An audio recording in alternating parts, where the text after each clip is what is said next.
नमस्कार, मैं हूं अनुज शर्मा और स्वागत करता हूं अपने चैनल ऑनलाइन केमिस्ट्री क्लासेस में। मैं ज़्यादा बात नहीं करता, कम बात करता हूं, लेकिन जो भी बात करता हूं टू द पॉइंट करता हूं। मैं तीर वहीं मारता हूं जहां लगना चाहिए।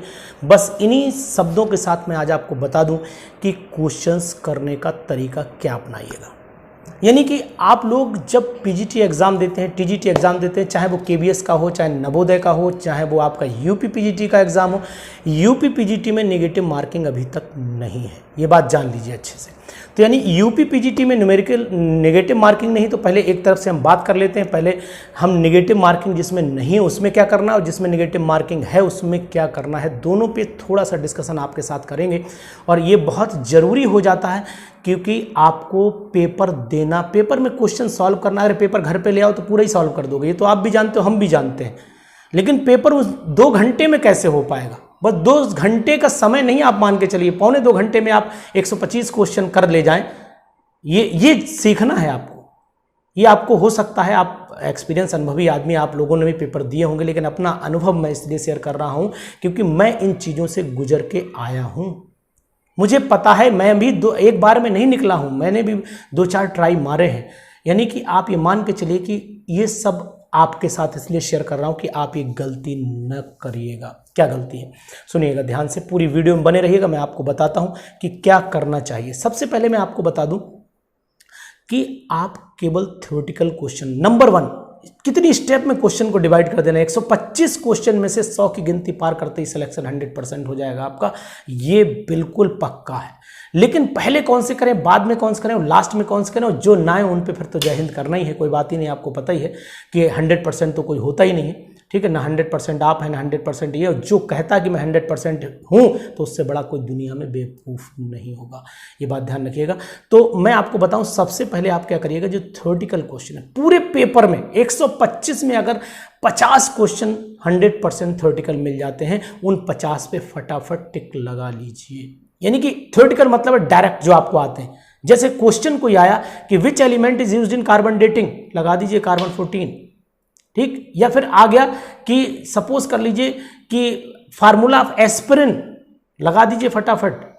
इन रीमर-टीमन रिएक्शन फिनॉल, आपका क्लोरोफॉर्म और केओएच लिया गया, यानी उसमें रिएजेंट दिए गए, ऊपर क्वेश्चन आगे प्रोडक्ट बताए तो कौन सा प्रोडक्ट बनेगा, ऑप्शन नीचे दिए हुए, लगा देंगे आप। तो ऐसे क्वेश्चन मैं डायरेक्ट क्वेश्चन मानता हूं जिनका कोई ऑप्शन नहीं है, जिनका सिर्फ यही ऑप्शन है, आपने पढ़ा तो आता है। यानी सबसे पहले वो क्वेश्चन लगा डालिए जिनको आपको पता। कुछ एक आध क्वेश्चन, एक आध न्यूमेरिकल ऐसे भी आए होंगे जो आपने लोग बच्चों को पढ़ाए भी होंगे, या हो सकता है आपने खुद पढ़े हों, इतनी प्रैक्टिस की, जिनके आंसर रट जाते हैं, उनको भी फटाफट लगा डालिए। मान के चलिए कि 50 से 60 क्वेश्चन, 50 क्वेश्चन आपको ऐसे मिलेंगे, 100% श्योर है। 40 से 50 क्वेश्चन का वेरिएशन रहता है ऐसे क्वेश्चंस का, यानी कि 1 कैटेगरी मैंने हटा दी। सेकंड पार्ट पे वो क्वेश्चन करिए जिन क्वेश्चंस में आपको कैलकुलेशन, मतलब ऑर्गेनिक कैलकुलेशन करनी है। ऑर्गेनिक मीन्स होता है जैसे कोई कंपाउंड है कि अब ये बताइए इससे क्या बनेगा, कन्वर्जन टाइप के जो क्वेश्चंस होते हैं, मैकेनिज्म टाइप के जो क्वेश्चंस होते हैं, वो क्वेश्चंस। अब जैसे इनऑर्गेनिक केमिस्ट्री में या तो आएगा या नहीं आएगा, 2 ही ऑप्शन है।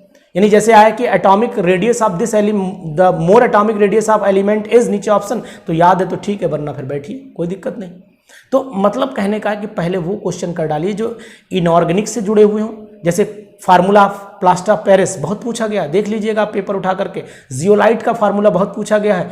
ZSM-5 की फुल फॉर्म बहुत पूछी गई है। तो ऐसे क्वेश्चन जो डायरेक्ट क्वेश्चन है, इनको आप फटाफट लगा डालिएगा। लगभग 40 से 50 क्वेश्चन, 40 तो रहते ही है, मैक्सिमम 50 हो सकते हैं, आप 40 मान के चलिए माइंड में। अब बचे हमारे पास नेक्स्ट स्टेप, यानी कि 4 तियां 12, 3 हिस्सों में डिवाइड कर दूंगा पूरा पेपर, तभी 120 125 क्वेश्चन। 5 क्वेश्चन ऐसे होते हैं जो थोड़ा लेवल जिनका हाई होता है। उसके बाद आप पकड़िएगा वो क्वेश्चन जो मैंने बताया ना, पहले तो जनरल आते हुए, दूसरी बात आपको जो सिंपल लिख के आपको आइडिया लगाना हो, उन क्वेश्चंस को कर डालिए। अब आप लगभग करीब 80 क्वेश्चन के आसपास पहुंच जाएंगे। 80 नहीं 70 तो पहुंचेंगे, डेफिनेटली पहुंचेंगे आप। ये तरीका अपनाइएगा और उसके बाद लगाइएगा कौन से क्वेश्चंस, जिन क्वेश्चंस पे न्यूमेरिकल पॉइंट ऑफ व्यू चलता है।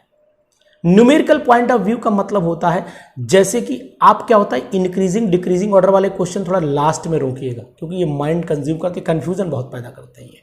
उस न्यूमेरिकल केवल वही लगाइएगा जिन पे आपकी कैलकुलेशन, क्योंकि क्या होता है एग्जाम में प्रेशर में कैलकुलेशन बहुत मिस्टेक होती है। तो कैलकुलेशन मुझसे हुई है ना मिस्टेक, मैं बता रहा हूँ आपको, इसलिए कैलकुलेशन बहुत जल्दी लिखना होता है, कहीं 20 और लिख जाते हैं, मतलब डेसिमल इधर उधर हो जाते हैं, 2.0 लगने लगता है, आंसर 20 आने वाला होगा तो 2.0 आ जाएगा, अरे 2 ऑप्शन भी उसमें 2 मिल जाएगा, खर्च से लगा के चले आएंगे, घर पे आके सोचेंगे गलत हो गया।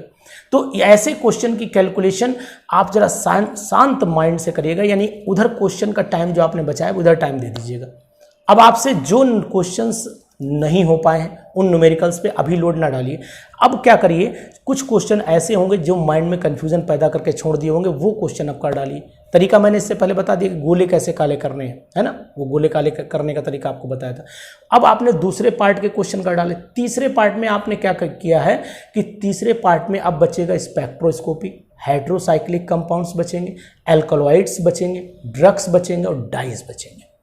ये आप लास्ट में करिएगा, क्योंकि ये मैं आपको आपके अगस्त आते आते मैं आपको ये सब वीडियो डाल दूंगा, क्योंकि सब मेरे पास मैटर है, ऐसा नहीं जो मैटर नहीं, लेकिन एक साथ में मैटर नहीं डाल सकता हूं।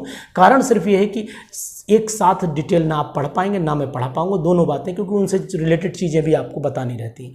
तो साथियों आपको करना क्या है, आपको पेपर को 4 या 12 4 हिस्सों में डिवाइड कर लेना, फिर भी आपको कन्फ्यूजन लगे तो 5 हिस्सों में डिवाइड कर लेना, कोई दिक्कत नहीं है। आप 5 हिस्सों में भाई ऐसा करना कि लगभग आप 25-25 क्वेश्चन डिवाइड कर लेना, 25-25-25-25 करके डिवाइड कर लेना। तो इस तरीके से आप क्वेश्चन को डिवाइड करके बढ़िया से तरीके से कर लीजिएगा। उसके बाद जो बचे 10, 12, 15 क्वेश्चन बचेंगे जिनमें आप थोड़ा मेहनत करनी पड़ेगी, सिलेक्शन डिसाइड वही करते हैं, तो इसलिए इन सिलेक्शन डिसाइडेड क्वेश्चंस के लिए आप क्या करिएगा कि आप जो हैं उन पे थोड़ा जोर लगाइएगा, जितने लग पाएँ ईजिली लगा दीजिएगा। उसके बाद तो फिर आपको पता है नेगेटिव मार्किंग है नहीं, जो आपको करना है मुझे बोलना नहीं है, ठीक है। अब दूसरी बात मैं आपको ये बता दूं, जिन में नेगेटिव मार्किंग, ये तो मैंने यूपी पीजीटी की बात की, अब मैं जिनमें नेगेटिव मार्किंग उनके लिए आपको बताता हूं। सबसे पहले जो कंफर्म है क्वेश्चंस, यानी कि कैटेगरी 3 ही जाएंगे। सबसे पहले जो कंफर्म है उनको आप टिक कर लीजिए। मान लीजिए कि लगभग 30% क्वेश्चन जो होता है वो कंफर्म होता है, 30% क्वेश्चन लगभग हर पेपर में कंफर्म होता है कैंडिडेट्स को, तो 30% आप यहां से उड़ा दीजिए।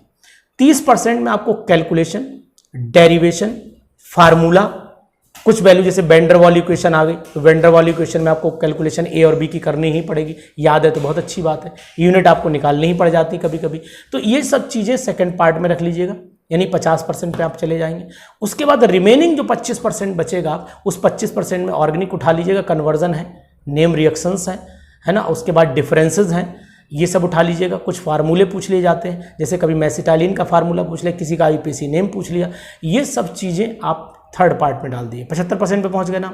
रिमेनिंग 25% पे आपको अब जोर लगाना पड़ेगा, क्योंकि यही सिलेक्शन का क्राइटेरिया ही रिमेनिंग 25% होता है, यही सिलेक्शन करवाता है। तो अब आपको क्या करना है, इस 25% में जो क्वेश्चन आपको कन्फर्म नहीं है, जिन पर लग रहा है यार बहुत ज़्यादा कन्फ्यूजन, हटा दीजिए, जाने दीजिए, निगेटिव नहीं लाना है। अगर आपने निगेटिव ज़्यादा इकट्ठे कर लिए तो नुकसान हो जाएगा आपका बहुत, आप सिलेक्शन होते होते चले जाएंगे, ये हुआ है। तो इसलिए आपको करना क्या है, आपको निगेटिव वाले क्वेश्चन लास्ट में केवल 5% पे जोर लगा दीजिए, ज़्यादा नहीं, 5% पे जोर लगाइए। अगर गलत हुए तो उतना माइनस होगा, 5% में नुकसान नहीं होगा। लेकिन लोग क्या करते, 25% नेगेटिव मार के चले आते हैं और पता लगा थे हमारे क्वेश्चन 75%, 80% सही थे, अब 25 पहले ही गलत कर आया तो 25 से 75 में से घट के 50% पे आगे सिलेक्शन होगा ही नहीं। अगर 5% में आपने वेरिएशन 80% पे खींच के गए, 5 पे मान लो गलत हो गया तो 75% पे आप आ गए और 75% पे कुछ उम्मीद बनी रहती है। तो इसलिए मेरी बात का ध्यान रखिएगा, विशेष तौर से इन चीज़ों को अपने ऊपर अप्लाई करिए, मेरी बातों को समझिए। मैं आपसे कोई ना तो मजाक कर रहा हूँ, मैं आपको एक्चुअल सिचुएशन बता रहा हूँ, जो ये लोग नहीं बताएंगे, पढ़ाने वाले पढ़ाएंगे आपको। बहुत सारे यूट्यूब पे चैनल पे बहुत सारे लोग पढ़ाते हैं, समझाते हैं, वो सब अच्छी बातें, न्यूमेरिकल्स भी कराते हैं, क्वेश्चन भी बहुत 200 क्वेश्चन करा डालेंगे। अरे 200 क्वेश्चन तो तभी आएंगे जब वहाँ करने की स्थिति तुम्हें पता होगी, है ना। पता लगा तुम्हें तैरना तो खूब आता है, लेकिन पता नहीं वाटर की डेंसिटी क्या है। ठीक, तैरना तो गंगा जी में सीखा था, समुद्र में फेंक दिया उठा के, डेंसिटी वेरी कर गई, चले गए अंदर। तो हम क्वेश्चन कराना अलग चीज़ है, क्वेश्चन करना भी अलग चीज़ है, लेकिन जब मौका पड़ता है तो उस समय इन सब चीज़ों का विशेष ध्यान रखना पड़ता है। सब चीज़ मेंटेन करके चलिएगा। जब आप सब चीज़ें मेंटेन करके चलेंगे ना तो आसानी से अपना रास्ता पार कर लेंगे, क्योंकि हम एक ही कंसेप्ट पे डिपेंड हैं कि हम लोग कुछ हट के करें, कुछ अलग करें, आपके लिए कुछ नया दे दें, जिससे आपको आपके सिलेक्शन में मदद मिल जाए। यही मेरा इरादा है। तो कैसे लगे मेरे विचार, कैसा लगा मेरा आइडिया, इसको जा कर के मेरे इनबॉक्स में ज़रूर लिखिएगा। और आप मेरी वीडियो को अपने दोस्तों तक, अपने साथियों तक ज़्यादा से ज़्यादा शेयर कर दीजिए। और चैनल, अगर आपने सब्सक्राइब नहीं किया, आप मेरे चैनल पर नए हैं, तो आपको एक एक अपडेट देता रहूँगा, हर चीज़ आप तक पहुँचाता रहूँगा, क्वेश्चंस आपसे कराता रहूँगा। लेकिन आप अगर नए हैं तो प्लीज़ इसको सब्सक्राइब कर दीजिए। Thank you, have a nice day.